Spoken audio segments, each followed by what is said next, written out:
Security cameras would eventually capture 17 seconds of complete degradation.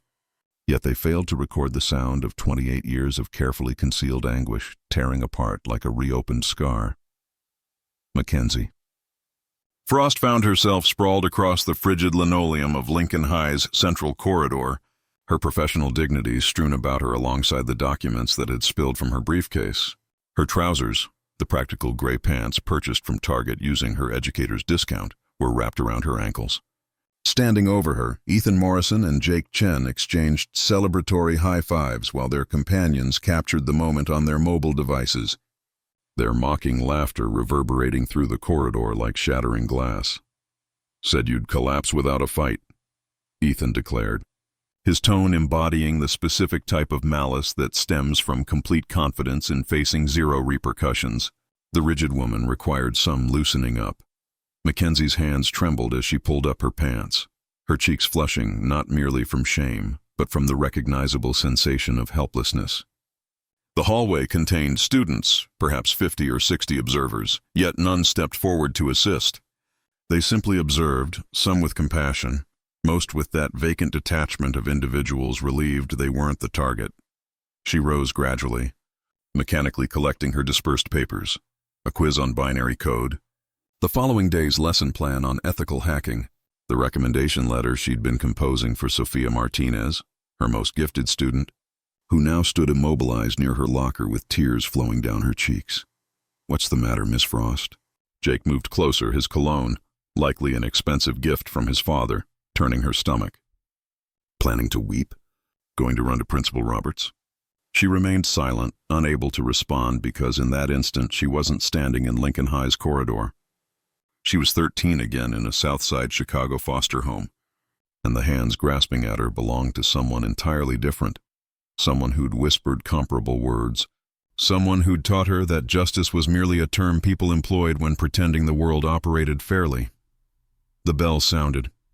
Students dispersed like insects when illumination appears, leaving Mackenzie isolated except for Sophia, who approached tentatively. "Miss Frost, I captured it on video, everything. If you need to." "Thank you." "Sophia." Mackenzie's voice emerged more stable than she felt. "Please preserve it and exercise caution." As Sophia departed quickly, Mackenzie proceeded to the closest restroom, secured herself in a stall, and did what she'd conditioned herself never to do publicly. She remembered. The memories arrived in fragments like code running sequentially. The foster father who'd perceived an attractive teenage girl without protection.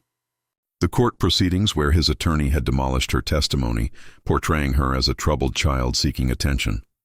The settlement that had felt like compensation for blood but became her escape route, first to MIT, then Harvard Law, then to creating something significant, yet sitting in that restroom stall, hearing students laughing in the hallway about what they'd just witnessed, she realized something profound. She'd invested 15 years constructing armor, and these boys had stripped it away in 17 seconds. Her phone vibrated. An encrypted message from Sarah Martinez, her general counsel at Frostbite Technologies. "Board meeting in 2 hours. The Morrison acquisition papers need your signature. Morrison." The surname carried different weight now.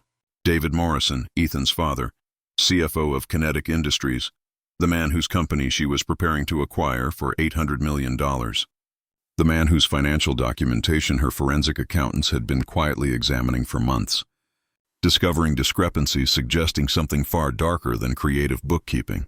She stood, washed her face, and examined herself in the mirror. The woman returning her gaze didn't resemble a Fortune 500 CEO or someone who'd argued cases in federal court. She looked like what she represented in this building. Ms. Frost, the part-time computer science instructor who drove a decade-old Honda and brought her lunch in reused containers. The decision to teach had seemed so noble 6 months earlier. Give back to the community. Help kids like she'd been. Intelligent but disadvantaged. Hungry for knowledge but starving for opportunity. She'd concealed her wealth, her success, even her law degree, wanting to connect with students as simply another caring adult. Now she understood why the other teachers looked so exhausted, why they spoke in hushed tones about certain students, why the good ones kept departing. Her phone vibrated again. This time it was Principal Roberts, his text dripping with false concern. "Miss Frost, I heard there was an incident." Please see me before filing any reports. We handle these matters internally. She nearly laughed. Internally, like the 3 teachers who'd resigned this year after similar incidents, like Miss Bowman, who'd been grabbed by a student last month and told she'd be terminated if she pressed charges because the kid's mother served on the school board. But they'd chosen the wrong target this time. Because Mackenzie Frost had learned long ago that 2 types of justice existed in this world: the kind you plead for and the kind you seize. She retrieved her personal phone, not the latest iPhone she used for business, but the ancient Android she carried as Ms. Frost, and opened her contacts, scrolling past the senators and CEOs, the federal judges and Forbes reporters. To a number simply labeled AD, Alan Dershowitz answered on the second ring. Mackenzie, it's been months. How's the teaching experiment progressing? Alan, she said, her voice steady now, cold as winter steel. I need you to recommend your best sexual assault prosecutor, and I need them today. Silence on the other end.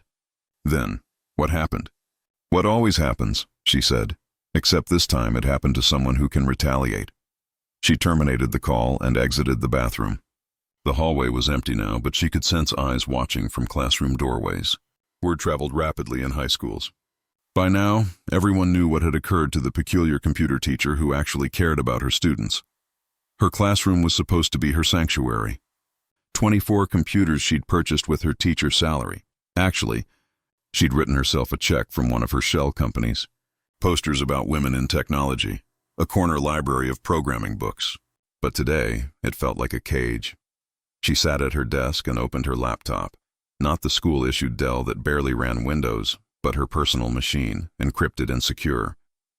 Her fingers flew across the keyboard with muscle memory from years of coding before lawyers and board meetings consumed her life. First, she backed up Sophia's video to 3 different secure servers. Then she accessed the school's security system, laughably easy to penetrate. Like everything else in this underfunded district, the main hallway cameras were conveniently malfunctioning during the incident. Of course they were, but Mackenzie hadn't survived foster care and built a tech empire by trusting systems designed to fail. She pulled up the auxiliary feeds, the ones from the emergency exits that most people forgot existed. There it was, different angle, grainier quality, but clear enough. Ethan Morrison's face as he grabbed her waistband. Jake Chen laughing as they pulled. The crowd of students watching. Principal Roberts standing in his office doorway down the hall, seeing everything and turning away. She saved it all. Then she opened a new document and began typing. Initial incident report. Legal documentation date, October 15, 2024. Time, 11:47 a.m. Location, Lincoln High School. Main hallway victim, Mackenzie Frost. Perpetrators, Ethan Morrison. Jake Chen. Witnesses, approximately 60 students, 1 administrator. The door burst open. Principal Roberts strode in, his face flushed, expensive suit slightly wrinkled. She minimized the document smoothly, looking up with practiced calm. Ms. Frost, he began, closing the door behind him. I think we need to discuss what happened earlier. I agree, she said simply. He sat across from her, the desk between them like a negotiation table, which she supposed it was. These boys, he said, spreading his hands in what he probably thought was a sympathetic gesture. They're good kids from good families. Ethan's father employs half this district. Jake's mother is our biggest donor. What happened was inappropriate, yes, but boys will be boys. I'm sure they didn't mean. They pulled my pants down in a hallway full of students. Mackenzie interrupted, her voice level. That's sexual assault. Roberts's face darkened. That's a very serious accusation, Ms. Frost, very serious. The kind that could ruin young men's futures. The kind that could make people question whether a teacher who makes such accusations belongs in a classroom. There.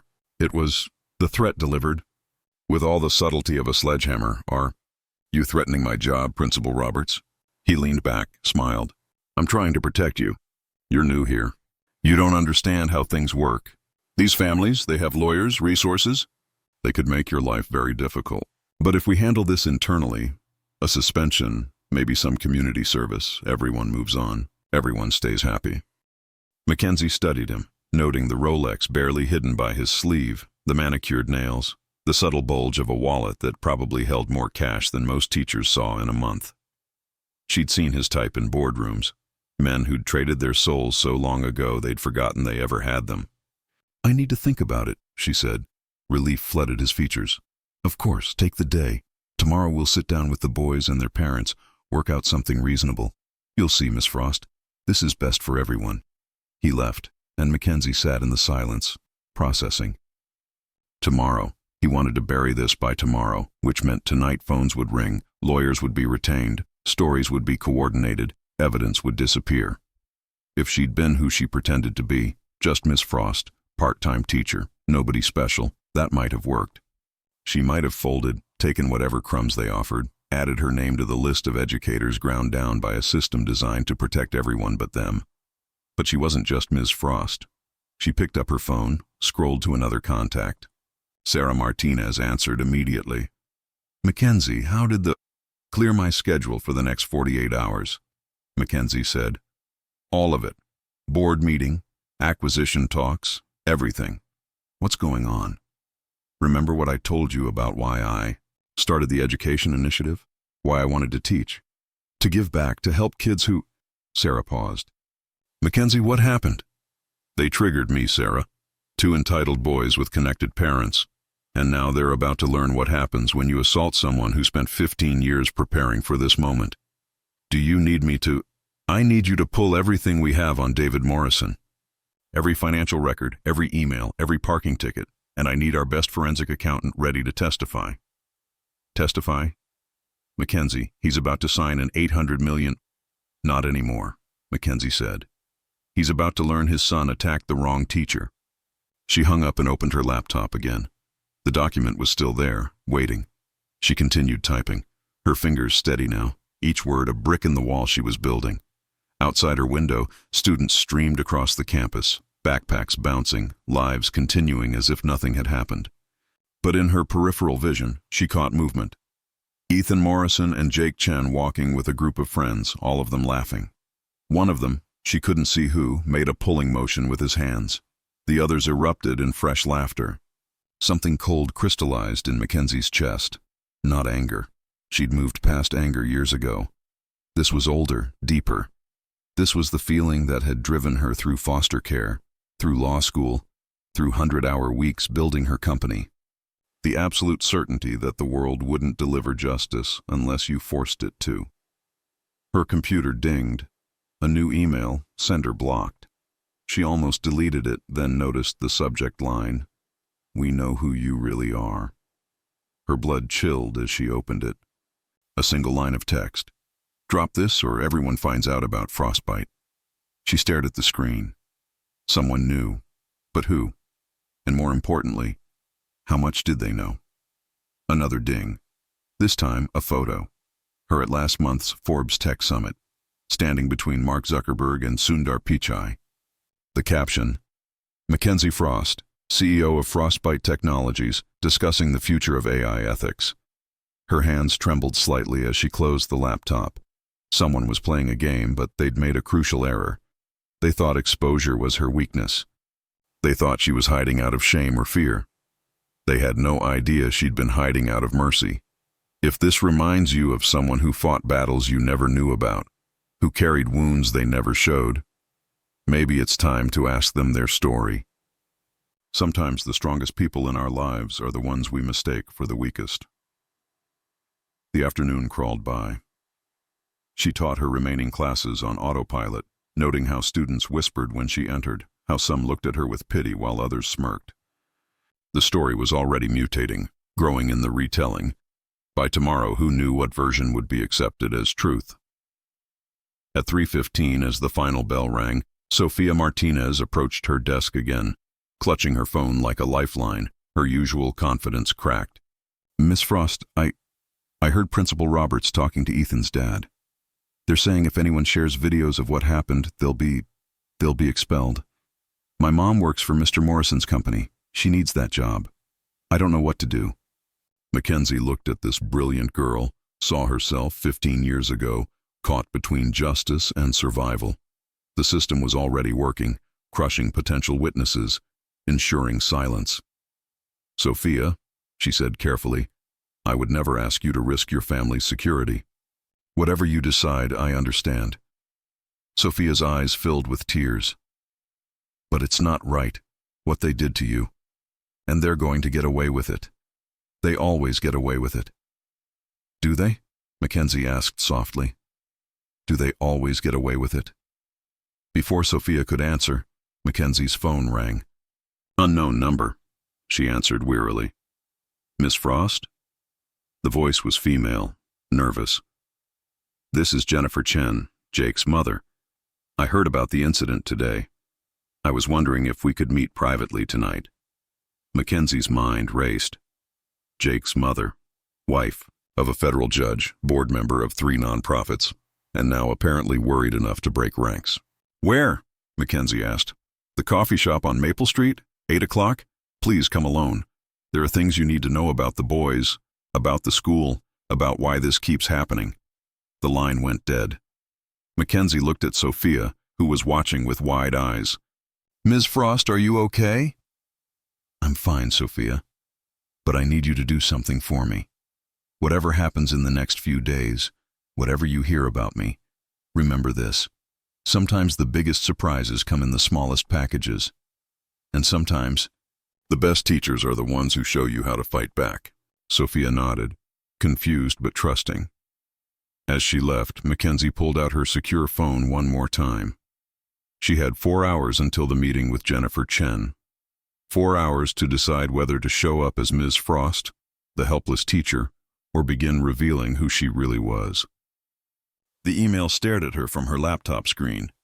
We know who you really are. She smiled, an expression sharp as code executing perfectly. They thought they knew, but Mackenzie Frost had been playing chess while everyone else played checkers. And she was about to flip the board. Her fingers moved across the keyboard one more time, opening a file she'd hoped never to use. It was labeled simply Nuclear Option. Inside were years of investigation, financial records, connection maps, everything. Her security team had gathered on the corruption-poisoning Lincoln High. David Morrison's name appeared 17 times. Principal Roberts, 43 times. And there, buried in subsection 8, a name that made her blood run cold. Judge Patricia Chen, Jake's aunt, who'd been taking bribes to fix cases for the past 7 years. They thought they were protecting their children, but they'd built their fortress on foundations of crime. And Mackenzie Frost had spent her entire adult life learning how to make such structures crumble. The chess game was about to begin, and, for the first time since those hands had grabbed her in the hallway, Mackenzie smiled for real, because they'd made her a victim. But victims were just survivors who hadn't found their power yet. And Mackenzie Frost, she'd found hers a long time ago. Tonight they'd start learning what that meant. The coffee shop on Maple Street was the type of establishment where secrets came to be exposed. Dimly illuminated, jazz playing softly enough to conceal conversations, booths constructed for discretion. Mackenzie arrived 10 minutes ahead of schedule, selecting a corner seat with unobstructed views of both exits. Old patterns from a childhood where understanding your escape paths meant staying alive. Jennifer Chen entered at precisely 8 o'clock, her designer heels clicking anxiously on the worn linoleum. She resembled wealth attempting to appear casual, her mess bag pressed against a casual sweater that likely cost more than most teachers' monthly paychecks. Thank you for coming, Jennifer said, sliding into the opposite booth. Up close, Mackenzie could observe the tension beneath the Botox, the trembling and manicured fingers. I don't know where to begin. Begin with your reason for calling, Mackenzie said plainly. Jennifer ordered coffee with trembling hands, then leaned forward. My son didn't want to do it. What happened today? He told me he didn't want to. But Ethan? She paused, selecting words carefully. Ethan Morrison controls my son. Controls all of them. And his father controls this town. That's not an excuse for sexual assault. Jennifer winced. No, God, no. I'm trying to explain. There's a system here, Miss Frost, a web. And once you're caught in it... She pulled out her phone, showed Mackenzie a video. This was taken at Ethan's house last month. The video showed Jake Chen at what appeared to be a party. Ethan Morrison was forcing him to drink something while other boys chanted. Jake was clearly unwilling, attempting to pull away, but Ethan had him in a headlock. Your son was assaulted too, Mackenzie observed. That's just the beginning. Jennifer's voice dropped. Ethan's been documenting everything. Every party, every mistake, every moment of weakness. He has files on half the kids at Lincoln. Their parents, too. Learned it from his father. Blackmail. Power, Jennifer corrected. My husband, you know he's a judge. 6 months ago, he tried to recuse himself from a case involving Morrison Industries. That night, Ethan showed Jake a video of his father that would have ended his career. The message was clear. Mackenzie sipped her coffee, processing. So you're all trapped. The Morrisons pull the strings and everyone dances. It's bigger than that. Jennifer pulled out a folder, slid it across the table. I've been keeping records. Every teacher who's quit, every complaint buried, every settlement paid. Your incident today, it's not random. They target specific teachers. The ones who care too much, ask too many questions. Ms. Bowman found discrepancies in the computer lab funding. Mr. Petrov noticed students' grades being changed. They're both gone now. Mackenzie opened the folder, scanning documents, financial records, emails, a complex web of corruption with Lincoln High at the center. Her fingers itched to cross-reference this with her own investigation. Why show me this? She asked. Jennifer's laugh was bitter. Because I'm drowning and you're the first person in years who didn't just fold. Because I saw the look in Principal Roberts' eyes today. He's scared of you. I don't know why, but he is. And because, her voice broke. Because I don't want my son to become Ethan Morrison. But if I don't do something soon, he will. What do you want from me? Fight back! Whatever it takes. I'll help however I can, but I need someone to break this system before it breaks what's left of my family. Mackenzie studied the woman across from her, saw genuine desperation but also calculation. Jennifer Chen was playing her own game, using Mackenzie as a weapon against the Morrisons. Fair enough. In chess, every piece had its purpose. If I do this, Mackenzie said slowly, it won't be clean. Your son participated in a sexual assault.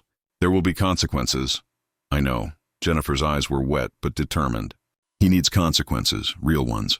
Not the fake slaps on the wrist this town specializes in.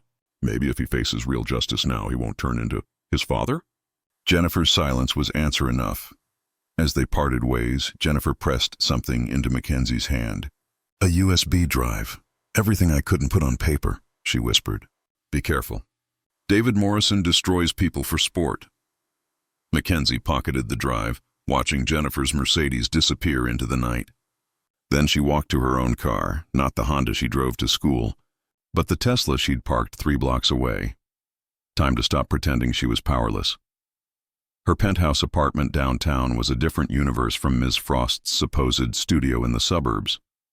Floor-to-ceiling windows overlooked the Chicago skyline, original art on the walls, a home office that looked more like a command center.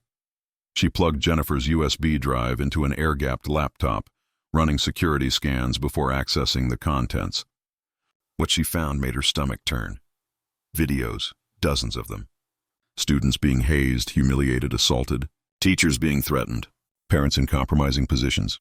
And through it all, David Morrison's voice, directing, threatening, gloating. One file was labeled Roberts Insurance. She clicked it. Principal Roberts. Clearly drunk, sitting in what looked like a hotel room. David Morrison's voice from behind the camera. Tell me again about the teaching credentials. They're fake, Roberts slurred. Lost my license in Texas. Embezzlement. But you said you'd make it go away. And I did. Which means you work for me now. Every teacher I want gone goes. Every complaint I want buried disappears. Understood. Yeah, Dave, whatever you want. Mackenzie closed the file, her decision crystallizing. This wasn't just about her anymore. This was about every student and teacher trapped in Morrison's web. Time to show them what happened when a spider met a bigger predator. She picked up her secure phone, made 3 calls. First, to Sarah Martinez. Initiate Operation Whistleblower. All of it. And leak the Morrison acquisition cancellation to the Wall Street Journal. Make sure they know it's due to discovered financial irregularities. Second, to Alan Dershowitz. I'm sending you files. Federal crimes, RICO predicates, the works. Can you recommend someone at the DOJ who isn't bought? Third, to a number she rarely used. Michael, it's Mackenzie. Remember that favor you owe me from the Tribune? I have a story that's going to win you another Pulitzer. By morning, the first dominoes would fall. But tonight she had work to do. She changed into clothes Mackenzie Frost, the CEO, would wear.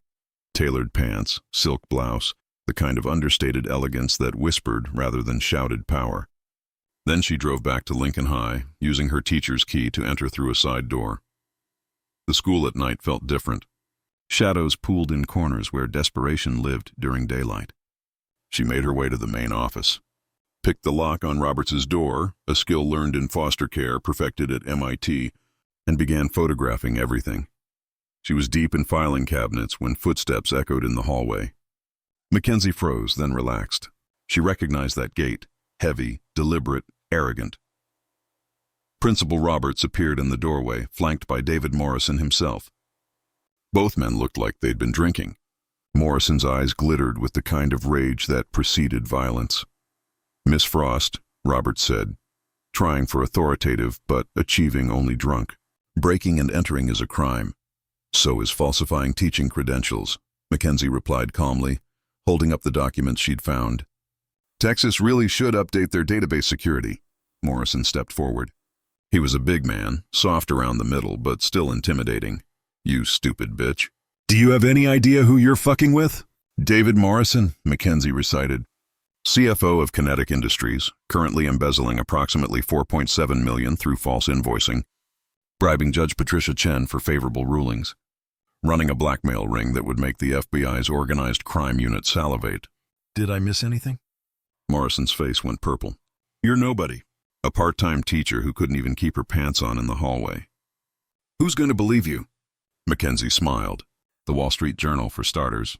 "Check your phone." Morrison pulled out his phone, face paling as he read. The Journal's alert was already live. "Frostbite Technologies cancels 800 mailers acquisition of Kinetic Industries citing financial irregularities." "No," he breathed. "No, the board approved, the shareholders." "Funny thing about due diligence," Mackenzie said conversationally. "Sometimes you find things, like shadow accounts in the Caymans, like a CFO stealing from his own company, like evidence that would put you in federal prison for 20 years. You're bluffing. Frost wouldn't. Morrison's eyes widened as the pieces clicked. "No, you're not Mackenzie Frost." She extended her hand mockingly. "CEO of Frostbite Technologies, Harvard Law, class of 18, and as of tonight, your worst nightmare." Roberts stumbled backward. "This is impossible. We checked. We always check new teachers. You checked Miss Frost, the woman I created to be invisible. Part-time teacher, no social media, drives an old Honda. You never thought to look deeper because people like you never see people like me as threats." She pulled out her phone. "By the way, this conversation is being live-streamed to my legal team." "Hi, Sarah."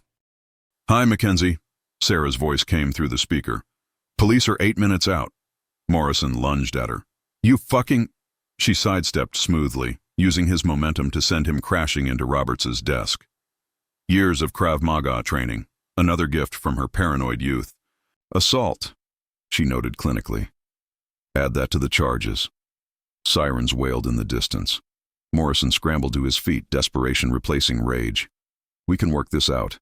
The acquisition can go through. I'll resign quietly. The boys will apologize." "Your son sexually assaulted me in front of 60 witnesses, Mackenzie said. "You've terrorized this school for years. There's no working this out." "I'll destroy you," Morrison snarled. "I'll tell everyone what you are. A damaged foster kid playing dress-up. A victim pretending to be," Mackenzie interrupted. "The word is survivor. And tomorrow, when federal agents raid your offices, when the IRS freezes your accounts, when your son faces real consequences for the first time in his life, remember, you did this. You created me. Every teacher you broke, every student you corrupted, every life you destroyed, they all led to this moment." Police burst through the doors. Not school security, but Chicago PD, badges gleaming. Behind them, FBI agents in windbreakers. "David Morrison," the lead agent announced, "you're under arrest for federal tax evasion, wire fraud, and violation of the RICO Act. You have the right to remain silent." As they cuffed Morrison, he stared at Mackenzie with pure hatred. "This isn't over." "Actually, it is," she said. "Your wife filed for divorce an hour ago. Your board called an emergency meeting. You'll be terminated by morning. Your assets are frozen. Your son is being arrested at home as we speak. Your entire empire is crumbling. And it took me exactly 18 hours to destroy what you spent 20 years building. They dragged him away, his threats echoing down empty hallways. Robert stood frozen, looking like a man watching his life end in real time. "You're under arrest too," an officer told him. "Fraud, conspiracy, criminal negligence." As they led Roberts away, he turned to Mackenzie. "Why?" he asked brokenly. "Why did you come here? Why pretend to be a teacher?" "Because I wanted to help kids," she said simply. "Because I remembered being powerless and I wanted to empower others. Because education should be about lifting people up, not breaking them down. You turned something beautiful into something corrupt, so I turned something corrupt into evidence." The school fell silent again. Mackenzie stood alone in the office, surrounded by the detritus of shattered lives. Her phone buzzed with messages, reporters wanting statements, board members asking questions, lawyers confirming next steps. But one message stood out, from Sophia Martinez. "Ms. Frost, the news is saying you're some kind of tech billionaire. Is it true?" Mackenzie smiled, typing back, "Come to class tomorrow. We have a lot to discuss." The next morning, Lincoln High looked like a crime scene. News vans surrounded the building. Federal agents carried boxes from the administrative offices. Parents clustered in confused groups, trying to understand how their safe suburban school had become ground zero for a federal investigation. Mackenzie walked through the chaos in her usual teacher clothes, but something had changed.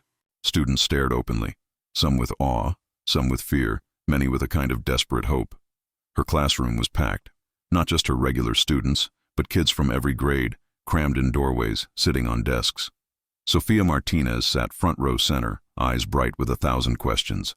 "So," Mackenzie said, setting down her coffee, "I suppose you want an explanation."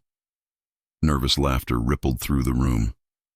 "Let me tell you a story," she continued, "about a girl who thought justice was something other people got, who learned that power wasn't given but taken, who built an empire not for money but for moments like this, when she could stand in front of students and say, 'You are not powerless, you are not alone, and anyone who tries to convince you otherwise is afraid of what you might become.' Is it true?" A voice called out. "You really own a tech company?" "I do. Started it in my dorm room with $600 and a laptop held together with duct tape." "And you're really a lawyer?" "Passed the bar on my 3rd try. Turns out foster kids don't usually have Harvard prep courses." "Why hide it?" Sophia asked. "Why pretend to be ordinary?" Mackenzie considered this. "Because extraordinary is just ordinary that refused to give up. Because I wanted to know you as people, not performances. Because the best teachers are the ones who remember what it's like to learn." She pulled up news footage on the smartboard. Morrison and Roberts in handcuffs, FBI agents at Kinetic Industries, breaking news about the corruption scandal. "This morning," she said, 18 students came forward about assaults they'd suffered. 12 teachers reported harassment and threats. Your parents are meeting with federal prosecutors, sharing stories they'd been too frightened to tell. Why? Because one person standing up gave others permission to stand too. "But they hurt you," a boy in the back said quietly. "In the hallway. We all saw." "Yes," Mackenzie agreed. "They did. And for about 30 seconds I was 13 again, helpless and alone. But trauma isn't about what happens to you. It's about what you do with it. You can let it define you, or you can let it refine you. You can be a victim forever, or a survivor who helps other victims become survivors too." The room was silent, processing. "So what happens now?" Sophia asked. "Now," Mackenzie smiled, "we rebuild. The school board has appointed me interim principal while they search for Roberts' replacement. Ethan Morrison and Jake Chen will face real consequences: juvenile detention, mandatory therapy, community service that actually serves the community. Their parents will spend the next decade in federal prison, and this school will become what it should have been all along: a place where every student matters, where every teacher is respected, where education is about empowerment, not control." "Will you stay?" another student asked. "Or will you go back to being a CEO?" "Both," Mackenzie said. "Turns out I'm good at multitasking.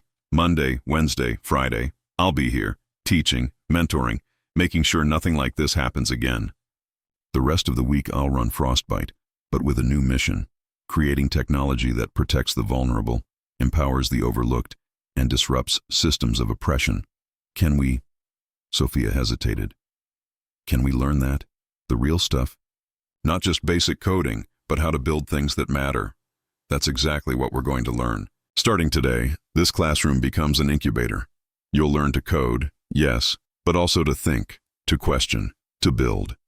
Any student who shows promise will have internships at Frostbite, college scholarships for those who need them, mentorship from people who've been where you are and made it somewhere better.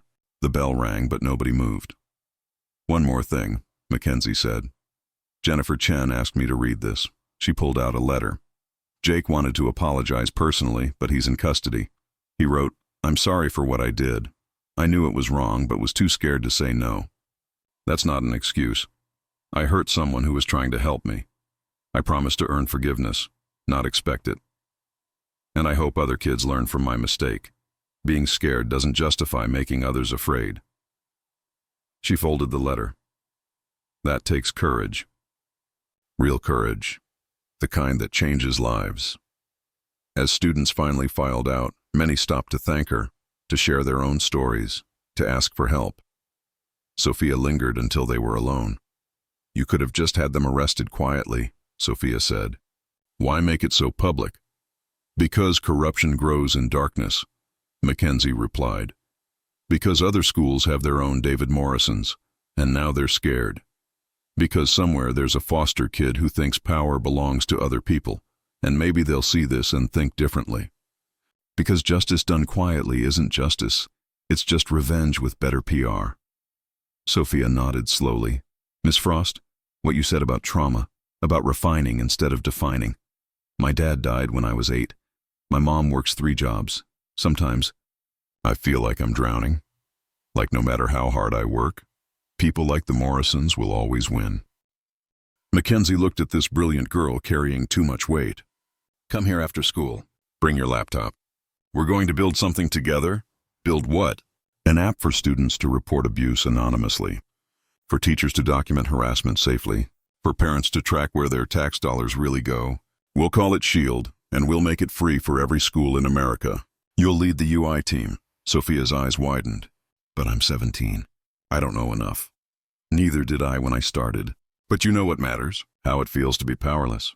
That's the most important qualification for building tools that empower others." As Sophia left, hope replacing despair in her posture, Mackenzie felt something she hadn't experienced in years.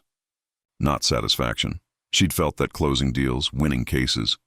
This was different. This was purpose, crystallized and clear. Her phone buzzed. Sarah Martinez. Every major news outlet wants an interview. 60 Minutes, CNN, everyone. What should I tell them? Mackenzie looked around her classroom. Their classroom now. At the computers waiting to build the future. At the empty seats that would soon hold students who'd learned they weren't just users of technology, but creators of it. She typed back. Tell them yes. But they come here. They talk to the students too. This isn't my story. It's ours. Lincoln High hosted its first demo day. Students presented apps they'd built, solutions to problems they'd identified, futures they'd designed. College recruiters filled the auditorium. Tech executives took notes, and in the front row, Jake Chen sat with his mother, both wearing monitoring anklets, both crying as they watched classmates they'd once terrorized, now building tomorrow. Ethan Morrison wasn't there. He'd been sentenced to 2 years in juvenile detention after 3 more victims came forward. His father's trial was ongoing, expected to last months. The Morrison mansion had been seized by the FBI, turned into a community center for at-risk youth. Principal Roberts had pled guilty, receiving 8 years. In his allocution, he'd said, "I forgot that education was about lifting others up. I let power corrupt me. I hope my failure becomes someone else's lesson." Mackenzie stood at the side of the stage, watching Sophia present SHIELD to thunderous applause. The app had already been downloaded 800,000 times, had reported 3,000 cases of abuse, had protected countless students and teachers. "You did this," Sarah whispered beside her. "No," Mackenzie corrected. "We did this. Every student who stood up, every teacher who spoke out, every parent who chose justice over comfort. I just reminded them they could." As the presentations continued, Mackenzie's mind drifted to that moment in the hallway 3 months ago. 17 seconds that had changed everything. She'd thought they were humiliating her, but they'd actually freed her from the lie that she had to hide her power to help others, freed her from the fear that her trauma made her weak. They'd tried to pull her down.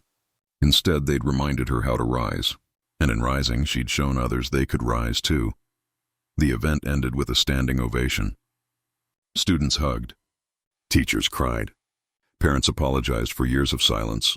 And through it all, Mackenzie stood as what she'd always been but had forgotten, not just a CEO or a lawyer or a teacher, but a survivor who refused to let others suffer alone. Later, as she locked up her classroom, she found a note on her desk. Anonymous. Handwritten. Thank you for showing us that monsters can be defeated. Thank you for teaching us we're not powerless. Thank you for being the teacher we needed, not the one we deserved. She folded the note carefully, placed it in her desk drawer next to dozens of others. Tomorrow there would be new challenges, new battles, new systems to disrupt. But tonight she allowed herself this moment of quiet victory. Her phone rang. Unknown number. Miss Frost, this is Superintendent Williams from Detroit Public Schools. We've been following what you've done at Lincoln. We have similar problems.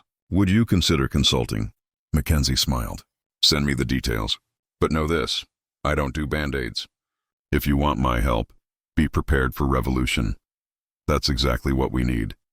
As she drove home in the Tesla now, no more hiding. Mackenzie thought about the girl she'd been, foster care survivor, assault victim, afraid and alone.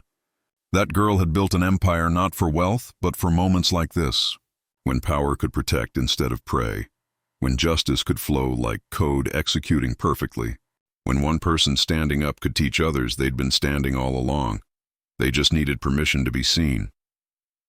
The city lights blurred past, and Mackenzie Frost smiled because tomorrow there would be new David Morrisons to topple, new systems to hack, new students to empower. But tonight she'd won, not just for herself, but for every person who'd ever been pushed down and told to stay there. Tonight she taught the most important lesson of all. You are not what happens to you. You are what you do next. And what Mackenzie Frost did next would echo through generations of students who learned that power wasn't inherited or stolen, but built, line by line, choice by choice, until the world had no option but to change. The revolution hadn't started with a bang, but with a whisper. One teacher refusing to be silenced. But revolutions, Mackenzie knew, were just like code. Start with a single line of truth. Build until the system can't ignore you. Execute flawlessly. And always, always remember, the best revenge isn't destroying your enemies. It's empowering their victims to destroy the system that created them. Class dismissed.